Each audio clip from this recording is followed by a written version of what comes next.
அதாவது ராமதாஸ் ஐயா வந்து சென்னை சிட்டி சிவில் கோர்ட்ல அன்புமணி ராமதாஸ் தரப்பு வந்து மாம்பழ சின்னத்தை உபயோகிக்க கூடாது, பயன்படுத்தக்கூடாதுன்னு சொல்லி ஒரு தடை கோரணும்னு சொல்லி ஒரு வழக்கு ஃபைல் பண்ணியிருந்தாரு. அந்த வழக்கு ஹைகோர்ட் என்ன பண்ணியிருந்தாங்கன்னா, எலெக்ஷன்லாம் நடக்கிறதுனால மக்கள் குழப்பம் வரக்கூடாது, மே 10 வரைக்கும் இந்த வழக்கை சென்னை சிட்டி சிவில் கோர்ட் விசாரிக்க கூடாது, சென்னை சிவில் நீதிமன்றம் விசாரிக்க கூடாதுன்னு சொல்லி தடை விதிச்சிருந்தாங்க.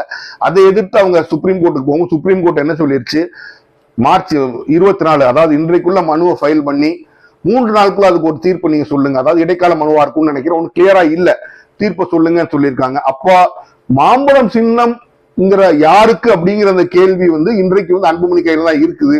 அப்ப அது ஒருவேளை முடக்கப்பட்டால் அன்புமணிக்கு வந்து ரொம்ப ஒரு கஷ்டமான ஒரு சூழ்நிலை வரும். அது முடக்கப்படலாமானா முடக்கப்பட முடியாது என்று சொல்ல முடியாது. ஏன்னா 3 நாட்கள் தீர்ப்பு சொல்லி நீங்க இந்த கேஸை நடத்துங்கன்னு சுப்ரீம் கோர்ட் சொல்லிருச்சு, நிப்பாட்டுங்கன்னு சொல்ல. இன்னும் எலெக்ஷனுக்கு டைம் வந்து ரொம்ப இருக்கு.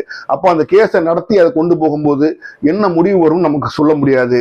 இப்போ மாம்பழம் சின்னம் ஒருவேளை முடக்கப்பட்டால் அது அன்புமணி ராமதாஸுக்கு ஒரு மிகப்பெரிய மைனஸா தான் இருக்கும், அதிமுக கூட்டணிக்கு ஒரு மைனஸா தான் இருக்கும்.